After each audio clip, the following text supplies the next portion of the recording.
Hi there, short film fans, and welcome back to the Cameo Launch Short Film Showcase.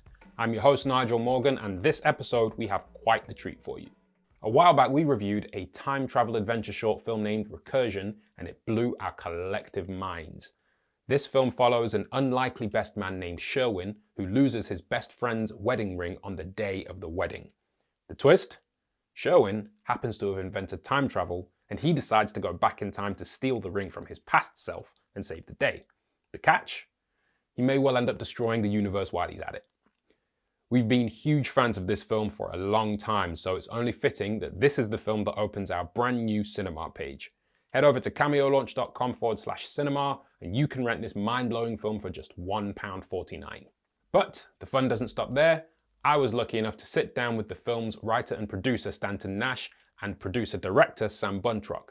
They were kind enough to join me from New York City and take the time out to discuss the ins and outs of making such a complex movie and how they were able to inject the kind of energy and heart that makes this film so much fun. Kick back and enjoy. So, joining us on the Cameo Launch Short Film Podcast today are Sam Buntrock, director of ReCURSION, and Stanton Nash, writer and producer of ReCURSION. Guys, thank you so much for joining us today. Our pleasure. Thank you. This is an absolutely mind-bending film. I can't imagine what the origins of it would have been. Do you mind talking to us a little bit about some of its inspirations? What some of the core ideas that kind of sparked the idea for the story were? I think that's on you, Stanton. Well, look, inspiration comes from all over, right? There's so many things that helped inspire ReCURSION. Both Sam and I have a deep, deep love for science fiction and for the power of storytelling. Also, fascination with time and technology, and we have a lot of shared interests. And we were both looking for projects to work on in early, this would have been, I think, 2013. And it came together pretty fast. I was thinking about it this morning, like how quickly it really came together. I was working on a script where there was almost just an idea. It was very, very simple. It was a guy who is trying to get to a date on time and can't do it because of New York City traffic and delays. And rather than be late for the date, he goes back in time to try again. And I lived at an old apartment building out in Queens, and I had this really interesting elevator, and I always would imagine the complexities of how this old ancient elevator worked. And I kind of joined those two ideas together, and I think the first draft was maybe a page, maybe a couple pages. I sent it to Sam, and because we went and like got tea or something, and we're just walking through Central Park, and we were just talking about ideas that we had, and I threw this out, and Sam latched onto it. And Sam was like, well, that sounds cool. You should send me a draft. And so I sent a draft, and I think that's how it all started. Yeah, it's worth pointing out that really cool elevator is the elevator in the film. Like that is the elevator like we shot there. So it is a really cool elevator. Yeah, I remember you brought that version to me. I remember it. I remember my I think my like biggest contribution, or I just remember like the thing that I said that you ran with, was that he can't be doing this for himself. He needs to be doing this for someone else. Yes. And that it need like that it just makes and you also had the idea of the stakes. Like you were like, a date is interesting, but a wedding is way, way more interesting than a date. That was you as well. And then we were passing, like it just like you'd pass it like draft, like you were so fast with putting new ideas in, and we'd discuss and we just build sequences. The joy of it for me was it was like developing a shooting script in development phase, right? Like, so that there was, it really was you know, and I think what I was interested in at that time, what I was looking for to make, or like what I wanted to do as a theater director, as someone who's like text heavy and who's like someone who you know trained in the classics and like just has that background. I wanted to do something that was kinetic and that was physical and that had a lot of that was very cinematic. Like it was very much of film, couldn't be in any other medium. And actually, a lot of looking back at it over the years, every time I go back to it, I am surprised that it feels like animation. It feels like it's so action orientated. It's so the story is so clearly told through showing, not telling, that it feels like you know there are sequences that feel almost animated, which is like testament to the way they were constructed. Because you know we don't like it when characters tell us for 5 minutes what's going on. And we also wanted to write something that was inexpensive. That was another thing I feel like was always in our head. We were like, we're going to shoot this summer, and we don't want it to be. We want it to be something that we can make. Like we went in with that intention. Yeah. Like, and we knew that if we just wrote something without the intention, without at least keeping some sort of budget in mind, things could very quickly spiral out of control, and then we wouldn't necessarily be able to make it in the time frame that we wanted to make it. Right. I mean, it's ironic that you were looking for something affordable to do, and it includes a wedding, which is one of the most expensive things a person can do. But I mean, but that was our biggest that was by far the biggest expense. That was 2 hours of our lives that were the most stressful 2 hours of our lives. And that was one of the last things to come in. Like we had everything nailed down, except for a wedding location and how we were going to shoot this scene. And I remember we had a conversation where we had an alternate. I think I'm pretty sure I wrote an alternate version of the script without the wedding, or maybe it was like maybe we turned it into like one of those outdoor in the park weddings. We had a balcony somewhere. Like I remember we had a balcony that was like not acceptable on any level to anybody, but it was the thing that we sort of had it there because we were getting so close to the wire, and we got that venue in the end. We got that venue for nothing. We got that. We ended up. Oh right. You know, okay. So that's. I mean, it looked like a perfect wedding venue as well. So yeah, fantastic. I mean, just the whole thing about the film is that there's so much in terms of detail. You talked about the use of show, don't tell. There's so many just little blink and you miss it details that telegraph what's actually happening before it's explicitly stated. And there seems to be a really fantastic meeting of the minds in terms of the way in which the story is approached and the story that is produced in the first place. So how did you guys know that you were the right pairing for this? How did you meet, first of all, and Stanton, how did you know that Sam was who you definitely wanted to do this? Well, Sam and I had not too earlier already collaborated on a different project. We met working on a piece of theater, and I was an actor. Sam was the director, and it was a brand new piece. And we went through all the trials and tribulations of creating a brand new piece of theater together, which created a pretty great bond and friendship and level of trust. And sense of humor. I think I think we sort of found a similar we just sort of vibed off of the same stuff. And I think that when Stanton said to me he had this script, I immediately knew what the tone was or what the tone could be. I didn't think it was going to be some uber serious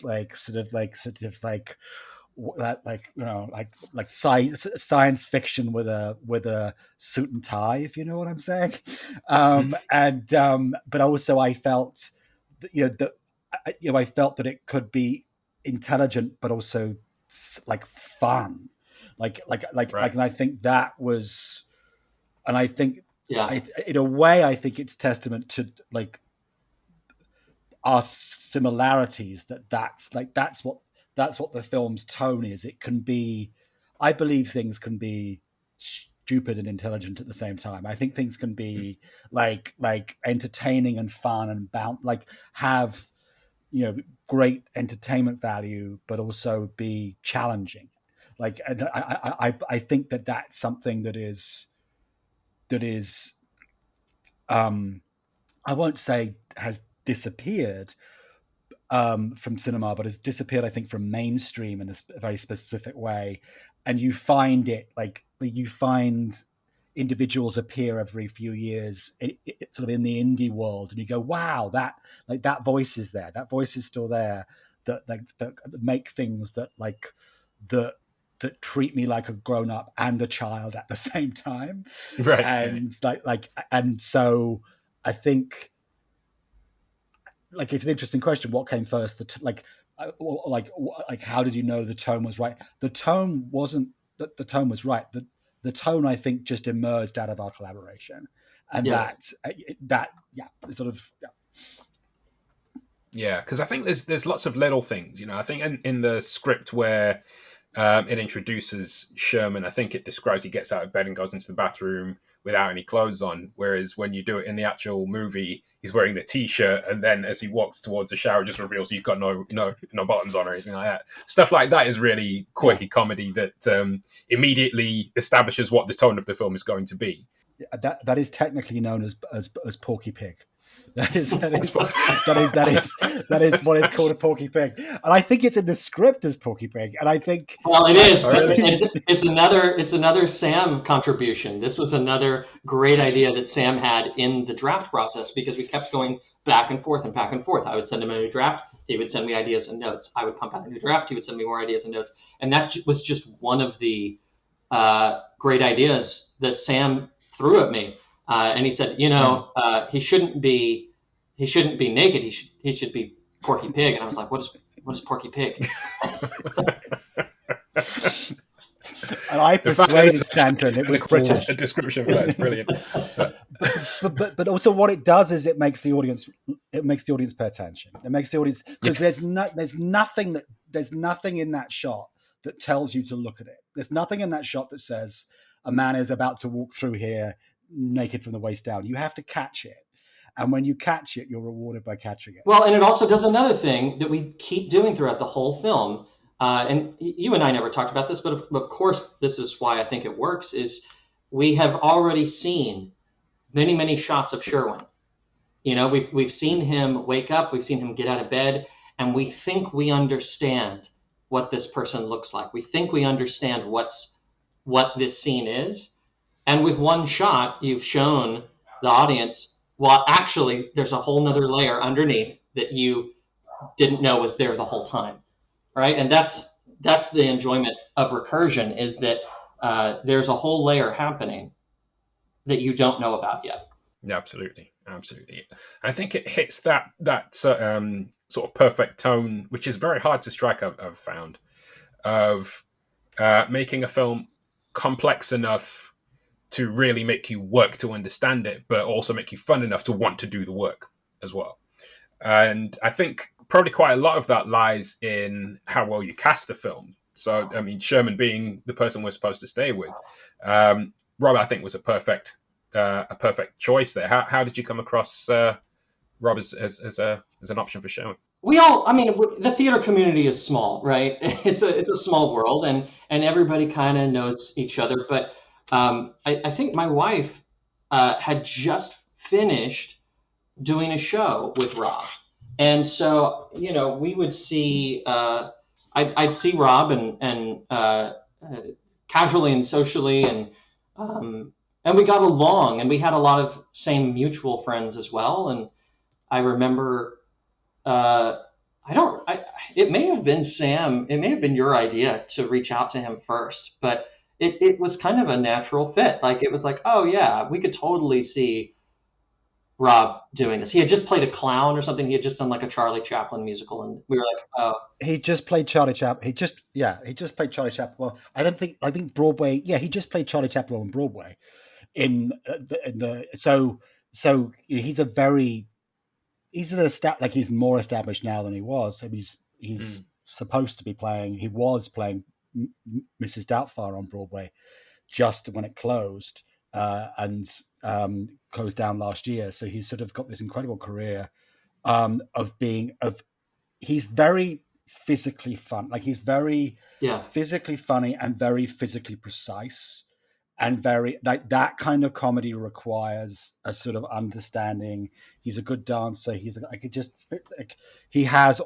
great face. It's a good face, and he'd not done anything significant for film before, and quite literally threw himself at this. Yes. I have photographs of like his injuries on my phone somewhere. He just went for it. There was no, and we were guerrilla run and gun. We were like really like, and he just was so into it and loved it. Big science fiction nerd, owns one of the significant props from Lost, if I remember correctly. He's like a real. So he's sort of like, he responded to the script like that, didn't he? Yeah. Like he just like loved it, got it. Like 50,000 questions, all the right kind, no answers. So that was like, it was, and he, there wasn't a single moment where he pushed back against it. I don't remember a single. And we went, it was rough on all of us, and he was, and he wanted to get it right. He just wanted to get it right. And I think he did. I'm really pleased with this. I would definitely second that. Yeah. I mean, there are a lot of sort of quirks and mannerisms to the character. I mean, how much of that was Rob, and how much was that you guys developing his character and getting him on board with that? Well, Rob, like I think any good actor, brought himself to the performance, right? And he injected himself into this character, which is what we wanted, and I think that's what makes a great performance, because Rob is so unique. And so the more he brought to himself, the more unique that character became. I mean, that performance was word for word. He did not deviate. He threw himself fully into the script and trusted the script and trusted us. And so I think a lot of it is, I think it's a healthy mix, I guess would be my answer. Like a lot of the quirks are in there, but anything outside of the words is going to be him. And that's the gift that he gave us. Because it seemed like a really, I'm clearly just speculating, but it seemed like a really fun shoot, but it also seemed like a very tough shoot as well. I mean, you can kind of see on screen how hot it must have been at the time. It was the hottest day that year. Yeah. Really? Oh, wow. Yeah. I mean, and you need to really commit to this. It was brutal. It was, I can't remember how many shooting days it was. I feel like we did it in the span of 2 weeks with a couple days off. I feel like maybe 10 shooting days. Am I crazy? Yeah. Is that? Yeah. Is that right? And then one pickup day, like one person pickup day, one insert pickup day, I think. Yeah. It was brutal. It was wild. It was, like Sam said, it was guerrilla filmmaking in New York City, running away from people who would get mad at us and trying to duck the security and cops whenever we needed. And we asked a lot of everybody, and man, everybody showed up, and everybody like was down for the craziness that we asked for. Yeah. I mean, I was substantially inexperienced as a film director,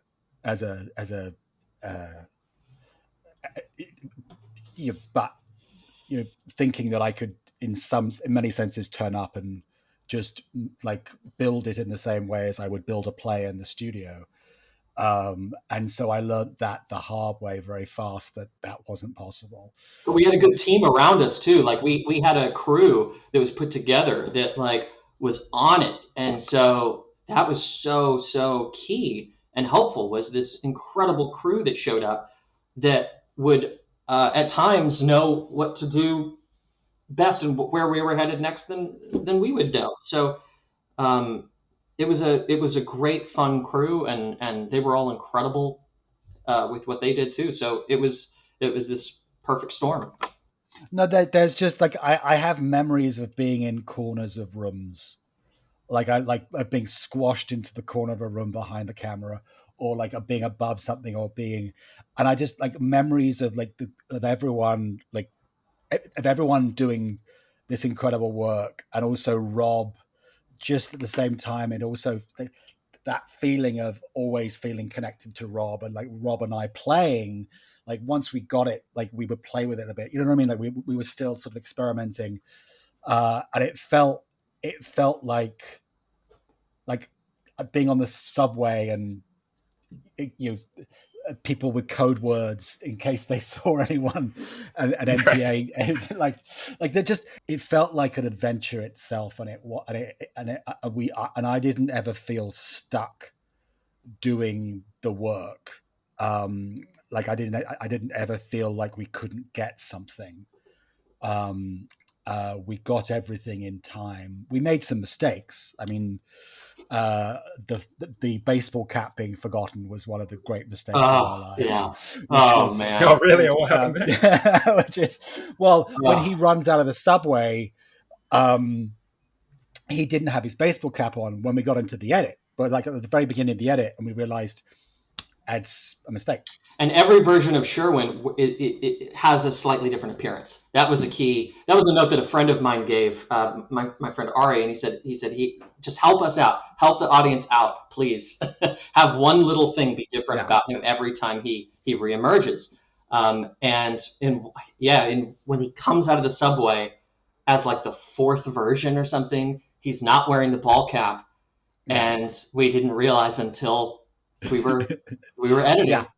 And so we went back, and when we'd filmed that the first time at 5:30 in the morning, it had been like the summer. It had been no, because of the summer, we'd filmed it at 5:30 in the morning because the sun was up. So we were able to go there at 5:30 in the morning. That's it. Yeah. And film it the first time. So there was no one there. And then when we went back for that, like a month later, we had to go an hour later, and there was hundreds of people. And to get that shot was just the most painstaking thing, because we had to get it like each frame either side of that shot, someone walks across the camp. It's so, and Rob just kept doing it, kept running up, kept going. And it wasn't his fault why he had to keep going. And that's the thing that was amazing. It's just like he just did it. This is amazing. Yeah, it's one of the fascinating things about the film. I mean, it just comes across as something that requires total commitment from everybody, but at the same time, everyone seems to just enjoy the process of being totally committed to it. I mean, the cast as a whole, I think you've got one of the great on-screen Bridezilla characters in this film, and she doesn't even have that much by way of screen time, but has a massive presence. Just you're always thinking about her as an antagonistic force all the way through the film. So, what was some of the sort of criteria in terms of the people you cast for those roles? Well, that was Sam. Sam, the actress. She went hard and she went full, and that's what we needed, right? We needed everything to come across in that short amount of time, because we didn't have enough screen time to fill out all the backstories for these people. So you had to get it in a line or two at most.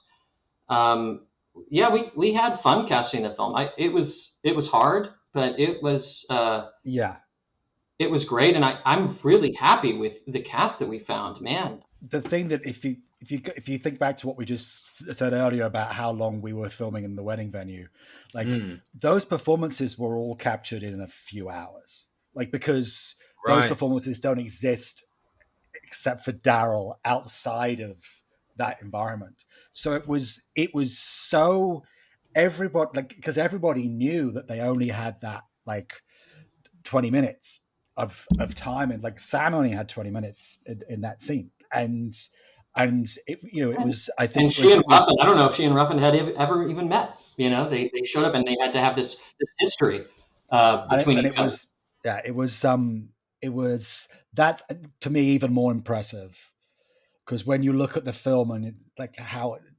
time and film and how deceptive it is, and that was all the same afternoon. I mean, it's amazing how easily they all fell into that, into those kind of character dynamics. I mean, especially the character dynamics between Sherman and Daryl as well. I think it's one of the nice little bits of exposition. I call it Sync's position at the beginning of the movie, where he's kind of explaining that they haven't actually seen each other for a while, and he was surprised to get the call to be the best man, that kind of thing. And you see the kind of tension between Sherman and Daryl's friends, who he presumably doesn't know that well, but also the bond he still has with Daryl as well, and that's an interesting dynamic in and of itself. So yeah, what were some of the thoughts behind that? Was there an intention of creating roadblocks between Sherman and everyone around Daryl, or was that something that just kind of organically came about as you developed the script? That's a good question. I don't know. I remember, at least in my head canon, and I don't know if this is actually in the script or not, but in my head, Daryl and Sherwin like worked together on this project. Like Daryl has an understanding of time travel and has an understanding of this elevator, and at some point, I think maybe put the brakes on the project a little bit. Right. But yeah, I think that Daryl is just as smart as Sherwin. They're just in different points in their lives, and Daryl's dealing with a wedding, which if you've ever dealt with is a huge undertaking, and Sherwin is still preoccupied with this side project that they have. Also, golden rule: torture your protagonist. The idea that it raises the stakes. Yes. That he's been asked, that he's surprised to have been asked. So therefore, this friendship is something that he wants to make good on, and like it just sort of puts him in an interesting position, and it makes his desire to do good like already there before he loses the ring, right? Like so it's not that losing the ring is the thing that makes him want to really deliver. It's like there's more history to it than that, and I think that helps it. Yeah. Really interesting, and it's an incredibly diverse cast as well. You don't generally tend to see a cast this diverse for whatever reason. Was that something that was done intentionally, or did it just kind of work out that way as you were testing different actors against each other, or how did that come about? I believe it was intentionally, but I like to think that these things shouldn't be intentional anymore. They're just what they are. Like, and especially it's a New York cast. It's a New York group of friends. And it reflects the world that as I experience it. It reflects, and I think one of the things that I see in short films a lot that frustrates me is like everyone looks exactly the same. Like, sort of, let alone they're the same. They're the same race, they're the same ethnicity. They look. It's quite hard to tell people apart, and the thing is, that with that diversity and with a high speed story, it's like it's very clear who everybody is. It's like there's no mistaking people, and that was is that right? Is that like that? That is right. Yes, yeah. Absolutely. It was intentional, and we wanted to be visual storytellers. And if you're going to be a visual storyteller, it's going to help the audience when everybody looks different. That's a good thing. It helps you understand instantly, especially for a short film where you don't have time. We don't have multiple episodes to get to meet these people. So I think that we wanted everybody to look very different. I don't think that we were set on specific colors for characters, but we were pretty set on, well, all right, we've got this character. Now, whoever we cast next needs to look different. Right. But now to be fair to the actors who showed up, I don't think they all nailed it. Like as soon as we saw Ruffin come in and give his audition, we had never met Ruffin. We didn't know his work at all. He showed up. He sat in the room for 5 minutes. He read the few lines that we gave him, and I think Sam and I both were pretty looked at each other after he left, and we were like, okay, cool. There's Daryl. That's him. Yeah. There are I have substantial experiences in the theatre of casting, and there are those moments where someone walks in and you go, well, it doesn't actually matter if they fit the character or not. That person has something really special going on, and I want them to be involved in the project. And I think I just remember when he came in, it was a real sense of like, well, that's someone that he's just really special. And he's just got a great vibe, and he's got a great, and it's happened a handful of times in my career, and it's always been exciting to do. Along the same lines,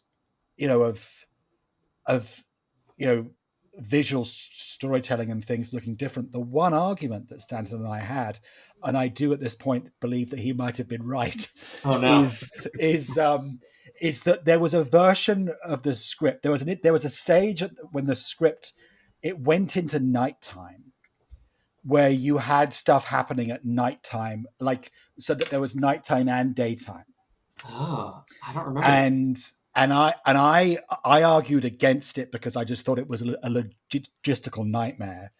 But your argument was all about helping the audience understand exactly when they were, where they were. Was the idea that the travel, he was going to leave at the end of daytime and arrive at nighttime so that we had it? Yeah. Yes. Okay. Well, if we had $100,000 or $1 million, we could have done that. But I think you're right. There's no way we could have shot that with the limited budget that we had. But that's the nature of the conversations we were having. It's about clarity. And for this kind of story, it's an important story to keep as tight a script as possible, which I think you definitely did. And especially since you have to kind of get across how many times he has to go through this process, how many versions of him there are, why if he sees himself at one point, he has to go back and try again. And, you're not going to get all of it the first go around, but you get enough of it to go, hang on, let me just watch it one more time and just see if I can clarify that one a little bit. And I think that's one of the genius things about the films, why, and it's so much fun to do. And I think a big part of that is the sort of energy between the characters as well. Was there anything that you needed to do to kind of maintain that energy? You mentioned obviously it was a really hot summer, and there's a lot of obstacles you had to overcome. How did you maintain that really dynamic energy between the cast? I think it helped that I was shooting. I think it helped that I wasn't just standing there with a cup of coffee saying, right, let's, you know what I mean? I was, and, for example, I ran across the bridge with Rob. I ran across the bridge with a Steadicam rig with Rob. And that was we just ran off at one point.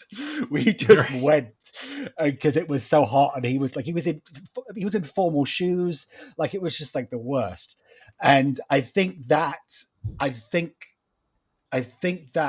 helped the energy substantially because the vibe was Sam's in the middle of this. Do you know what I mean? The vibe was that, and Rob's energy was always up, was always and so anyone who joined us, so the stuff in the wedding, anything that involved other people, they immediately saw what the rules were in the sense of, this is where the energy is, this is what these people are doing, this is the commitment. It had at times a documentary feel. You were shooting a lot you shot a lot of footage, and that was because you had the camera in your hand and you could.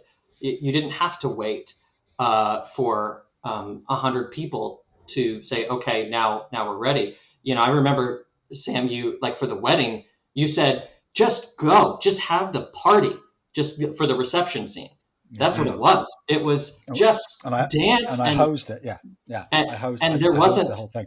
Yeah, there wasn't any that was what it was. And we just shot around these people having a great time. So I think that helped create that energy as well. And also, I don't think many people knew what we were doing, in the sense that most people looked at the script and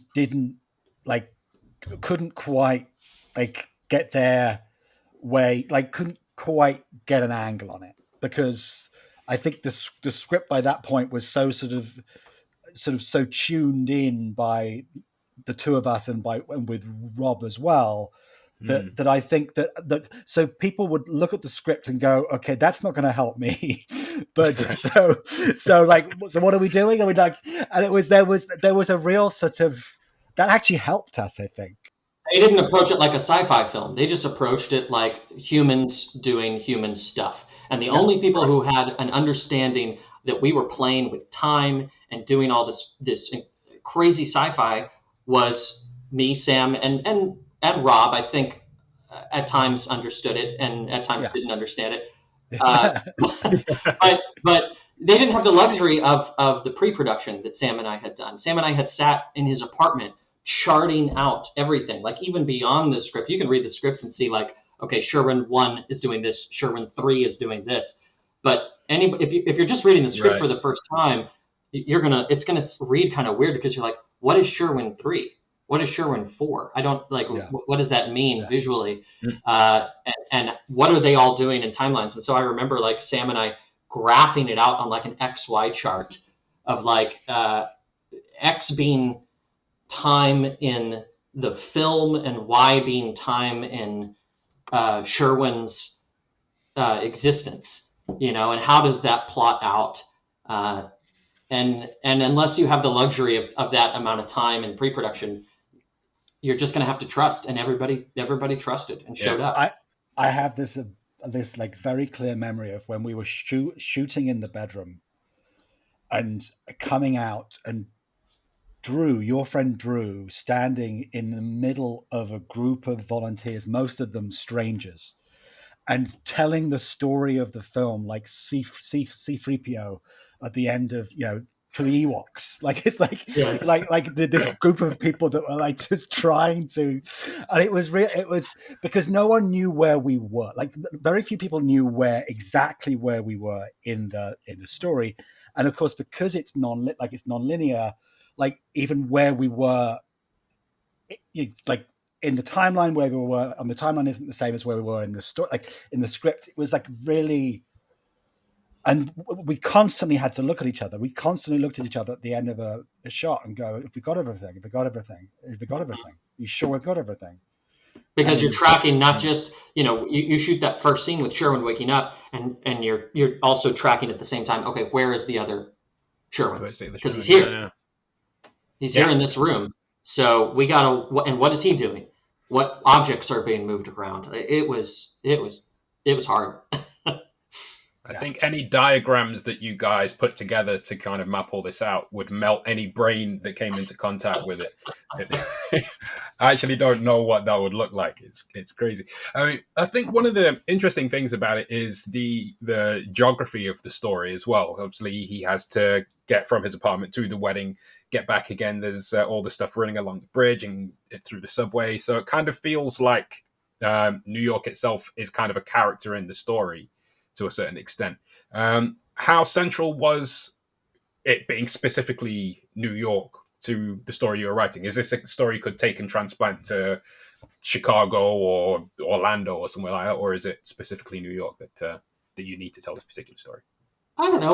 We may have different thoughts about this, Sam, but I feel like that this story could be told in a different place. I think we embraced things about New York City in the filmmaking, but I'm not sure that this story could only be told in New York. I think I think this story could be told anywhere.